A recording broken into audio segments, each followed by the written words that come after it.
등락폭에 대한 이야기인데, 아까 상승하고 있는 종목에 대한 거, 그리고 이제 하락하는 종목, 혹은 횡보하는 종목, 기업 가치에 대한 얘기를 했었죠. 그 기업 가치에 따라서 내리고 오르고를 반복한다. 근데 만약에 상승하고 있는 종목을 이렇게 이제 살려고 주가의 움직임을 체크하고 있었어요. 근데 요 밑에서 요 위에까지가 3%밖에 안 돼요. 움직이는 게. 이거 굉장히 긴 기간임에도 불구하고, 뭐 이게 2018년 1월이고, 이게 뭐 12월이에요. 근데도 불구하고 3%밖에 안 돼요. 정말 그런 종목이 있습니다, 보면. 등락이 정말 없는 종목이 있어요. 그러면 이걸로 정말 수익을 내려면은 미친 듯이 팔고 사고를 해야겠죠? 자, 여기서 팔고, 여기서 사고, 여기서 팔고, 여기서 사고, 신급 거래를 해야지만 뭔가 좀 재밌는 거래를 할 수가 있어요. 특히 시가총액 큰 종목들이 이런 특징을 보입니다. 하지만 내가 이 위에서 잘못 샀더라도 또 리스크도 찍어요. 왜냐면 내려봐야 몇 프로 안 되거든요. 이 안에 갇혀있기 때문에 뭐 그런 재미도 이렇게 돈을 많이 벌 수 있다 이런 재미도 못 보지만 반대로 손실도 크지 않다. 이제 이런 겁니다. 이제 코스피나 우량주, 시가총액 큰 종목들이 이런 특징이 있어요. 반대로 이렇게 등락이 큰 게 있어요. 이게 막 100% 그러니까 100% 종목이 또 그렇게 많지 않아요. 제가 또 찾아보니까 100% 종목이 그렇게 많지 않고, 그래도 적게는 한 50에서 100 사이는 꽤 있어요, 이게. 이게 특히 코스닥이나 이 테마 종목들, 이런 게 많습니다. 또 시가총액이 작은 거, 뭐 300억에서 700억 사이짜리, 이런 것들이 이 등락폭이 커요. 그래서 한번 만약에 여기서 잘못 물리잖아요? 그러면 뭐 잘못하면 마이너스 50% 그냥 훅 가고요. 또 내려갈 때도 속도도 엄청 빨라요. 막 이런 데서 막 하한가 탁 하나 맞고 잠깐 쉬었다가 하한가 탁 맞고 이러면서 여기까지 내려온단 말이에요. 그건 대책이 없거든요. 근데 기업 가치를 몰라요. 기업 가치가 이제 요렇게 요쯤 될 거잖아요. 그러면 내려갔더라도 기업 가치를 알면 그래 다시 올라가겠구나, 이런 신념을 가지고 기다릴 수가 있는데, 기업 가치도 몰라요. 근데 마이너스 50%에서 100% 맞았어요. 그러면은 이도저도 못하는 거죠. 아, 나 이거 사야 돼? 말아야 돼? 아, 지금이라도 팔까? 이런 생각을 하게 되는 겁니다. 결국 요 상황에 이런 종목을 내가 고른다라는 그 자체가 빨리 벌고 싶은 거잖아요. 그쵸? 하이 리턴 하고 싶은 거잖아요. 그로 인해서 하이 리스크를 가져가는 겁니다. 이 선택이 좀 필요해요. 어느 정도의 그러니까 리스크를 가져갈 거냐, 뭐 로우, 하이를 정하고서 갈 필요가 있습니다. 포트폴리오 지난 시간에 설명드린 거대로 만약에 설정을 해서 하신다라고 하면 적절히 분배하는 것도 좋은 것 같아요. 코스피 우량주 종목도 몇 개 골라서 하시고, 코스닥 종목도 몇 개 골라서 하시고, 뭐 비중에 따라서 조금씩 이렇게 조절하면 되지 않겠습니까? 자, 이제 본격적으로 이런 흐름이다라는 정도가 이해가 되셨다고 하면 이제부터 이제 기본적 분석에 대한 상세한 내용을 좀 들어가 보겠습니다. 어떻게 기본적 분석을 할 거냐? 예, 그런 내용을 좀 자세히 좀 보겠습니다. 기본적 분석에는 이제 얘랑 이제 대체되는 건 기술적 분석이죠. 예, 기술적 분석은 이제 다음에 하는 그거예요. 기본적 분석 안에, 이제 기술적 분석 안에 있는 것도 있지만 기본적 분석 안에 있는 것들 뭐가 있는지 보겠습니다. 크게는 네 가지의 요소로 봐요. 성장성과 수익성, 그리고 활동성과 안정성. 네 가지 관점에서 이 기업의 활동들을 체크하는 것이 기본적 분석입니다. 이 기본적 분석을 하려면 이 네 가지를 체크하시면은 기본적 분석 다 했다라고 볼 수 있어요. 이 내용들이 뭐냐면, 자, 성장성. 이름 그대로 이제 쉽게 이해해 보시면 돼요. 성장성. 기업이 얼마나 크냐, 앞으로. 계속 이제 더 번대? 이런 걸 보는 게 성장성이에요.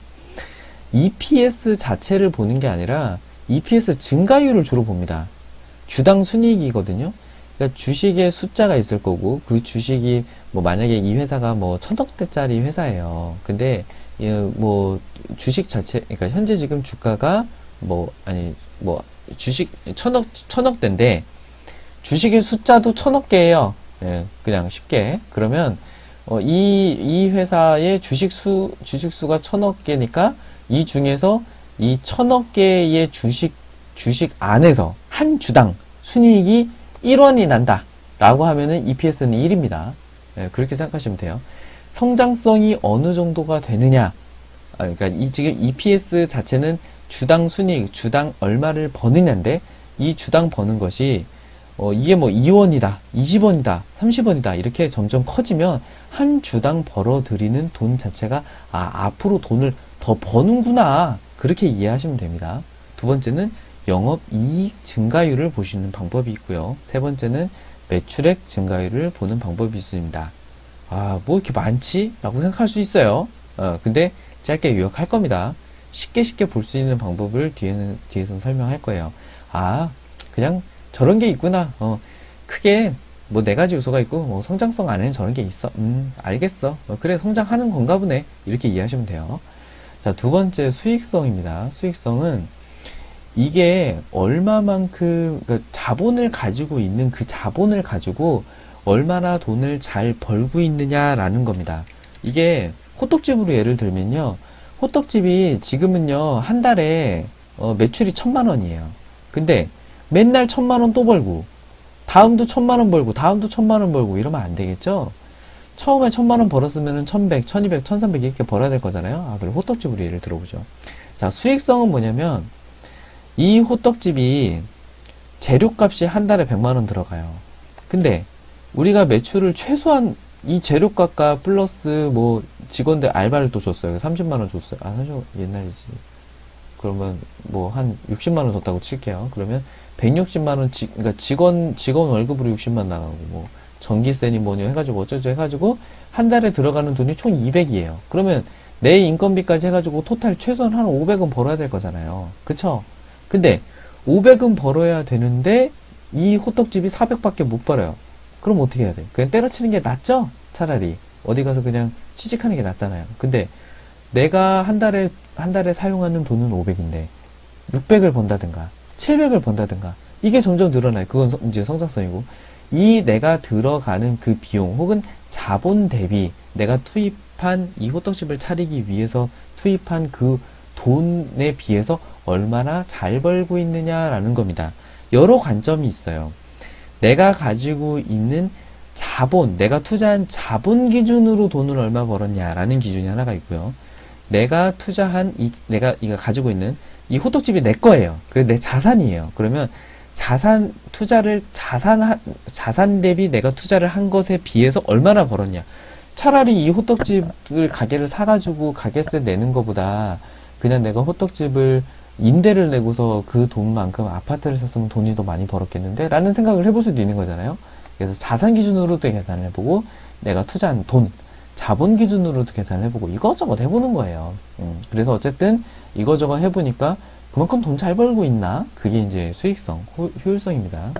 자, 세 번째는 이 기업이 가지고 있는 자산을 얼마나 잘 회전시켜서 뭔가 새로운 신사업도 만들어내고 또 뭐 공격적인 투자도 하고 이런 걸 하고 있는가라는 걸 보는 거고 또 부채는 얼마만큼 갚았다가 뭐 또 빌렸다가를 하고 있느냐 그리고 뭐 자본이 얼마나 늘었다 줄었다 하는 이 활동성입니다.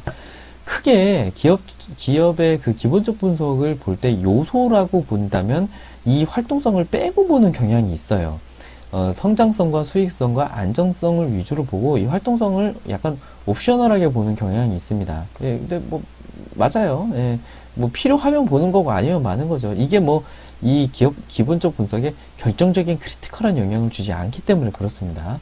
자, 마지막 네 번째는 부채 비율, 안정성. 이게 이 호떡집 그대로 유지해도 더 이상 망하지 않나라는 걸 보기 위해서는 내 자본만큼 내가 돈 까먹더라도 수익성은 이제 그거죠. 500만 원인 상태에서 400이 되고 300이 되고 뭐 이럴 수는 있잖아요. 근데 이게 내가 가지고 있는 돈이 토탈 해가지고 한 1,000만 원인데 한 3,000만 원이라고 치자고요. 첫 해는 500을 까먹었어요. 둘째는 400을 까먹었어요. 그래서 점점 내가 가지고 있었던 자본을 다 까먹기 시작해요. 그러다 보면 내가 한 1,000만 원밖에 안 남았어요. 근데 지금 이번 달도 300만 원 까먹을 것 같고 다음 달도 200만 원 까먹을 것 같고 그럼 점점 좀 불안하지 않아요? 내가 가진 돈이 없잖아요. 그게 안정성입니다. 내가 가지고 있는 부채는 어느 정도 되는가? 자기 자본 비율은 어느 정도 되는가? 네, 그걸 좀 확인하는 필요가 있습니다. 만약에 내가 아파트를 3억짜리를 사요. 근데 아파트 3억짜리를 사놓고 2억 8천을 전세로 내가 저희 대출을 받았어요. 대출을 받았는데 대출을 받아놓고 2천만 원 정도만 내가 이제 플러스 시킨 거잖아요. 그래가지고 월세를 받고 있었단 말이에요. 근데 아파트 값이 3억에 샀는데 아파트 값이 2억 5천이 됐어요. 그럼 마이너스 3천 되죠? 그러면 내가 산 거보다, 내가 대출 낸 거보다 지금 더 싸져 있으니까 내 거 아파트 팔아도 대출금도 못 갚는 거잖아요. 이게 그 뜻입니다. 부채를 내 자본보다 더 많이 가지고 있는가? 그걸 보는 것이 안정성이에요. 자, 이런 그 다양한 지표들 중에서 순서별로는 일단은 첫 번째로 이 수익성에 대한 이야기를 먼저 좀 해보겠습니다. 첫 번째는 그 ROE입니다. ROE는 자기 자본 이익률을 계산하는 그 기준인데, 이게 ROE가 이제 요 내용만 이렇게 보시면 조금 어려울 수 있어요. 근데 천천히 하나씩 가볼게요. 평균 자기 자본, 내 돈, 내가 가지고 있었던 내 자기 자본, 자본 자체가 늘 수도 있고 줄 수도 있는 거잖아요. 내가 몇 년치 가지고 있었던 내 자본에 대비해서 요번 분기에 내가 얼마나 돈을 벌었나? 그게 ROE예요. 그러니까 만약에 내가 호떡집을 차렸는데 3억짜리 호떡집을 차렸어요. 3억을 들였어요. 뭐 거기 뭐 가게세니 뭐 거기 뭐 식탁이니 뭐 호떡을 만들기 위한 기계도 사야 되잖아요. 그런 거를 투자를 해가지고 내가 자본을 투입을 했는데 하다가 보니까 뭐 간판도 달고 그래야 돼서 내가 자본을 더 투입할 수도 있는 거잖아요. 근데 뭐 아니면은 뭐 가게 안에 있는 직원들을 더 이렇게 고용하기 위해서 내가 뭐 은행에다가 더 대출을 받아서 뭐 한 5천만 원 정도를 더 대출 받았어요. 근데 그걸 내가 우리 집에 가져가는 게 아니라 가게 통장에 넣어놨단 말이에요. 그럼 그게 내 자본이 되는 거죠. 우리 호떡집의 자본이 되는 거잖아요. 그래서 그 자본 자체는 조금 유동적으로 바뀔 수 있는 겁니다. 근데 그 자본 대비해서 단기 순이익이 얼마 벌었느냐라는 것이 ROE입니다. 이거를 예로 들어놓은 게 지금 이거예요. 평균 자기 자본을 여기 계산하는 식을 넣어놨어요.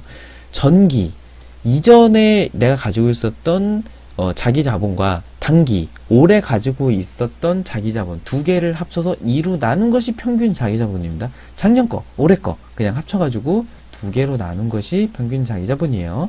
그거를 요번 단기 순위 그걸로 계산을 하는 것이 ROE입니다. 회사의 자본 대비 얼마나 벌었는지, 자본 대비예요. 이거 좀 중요합니다. 자, 자본 여기 빨간색 칠해야 되는데 이거 빠졌네. 자본 대비 얼마나 벌었는지에 대한 지표입니다. 예를 들어 1억을 투자한 치킨집에서 1,000만 원을 벌었어요. 그러면 단순해요. ROE는 10%입니다. 네, 10%. 그냥 끝. 자, 이거 그냥 딱 이대로 외워두세요. 자본 대비 얼마 벌었는지에 대한 지표. 근데 이게 약간 일종의 공식 같은 건데요. 여기 밑에 이제 있습니다. ROE가 10%가 되면 돈이 남는다는 얘기예요. 어느 정도 좀 벌었다라고 생각할 수 있는 겁니다. 10% 정도 되면 주주들에게 배당을 준다거나 유복을 준다든가 하는 그런 기준이 돼요. 10% 정도는 넘어야 좋은 회사입니다. 이제 요거는 주주 입장에서 중요하다라는 이 관점은 ROA를 먼저 좀 설명하고 넘어갈게요. ROA는 지금 여기에 이제 요거랑 요것만 지금 달라요. 요건 이제 에셋이라는 건 요건 이제 자산이라는 얘기인데 똑같습니다. 앞에 이제 계산하는 거는 순이익으로 계산하는 건 똑같아요. 하지만 얘는 자기 자본으로 계산했고 얘는 자기 자산으로 계산했습니다. 아까 제가 예를 들 때는 뭐 이걸 샀네 맞네 이걸로 계산했지만 정확하게 재무제표 기준으로는 어떻게 하냐면 회사의 자산 대비라고 하는 건데요. 자산은 자본과 플러스 부채를 합쳐서 계산해요. 자, 다시 생각을 해볼게요. 자, 회사에 자산이라는 게 있습니다. 자, 자산이라는 게 있고 자산 안에는 이렇게 두 가지가 들어있어요. 자, 자본과 플러스 부채라는 두 가지로 구성이 됩니다. 자본과 부채를 합쳐야 자산이 돼요. 근데 ROE는 자본으로만 계산해 본 거예요.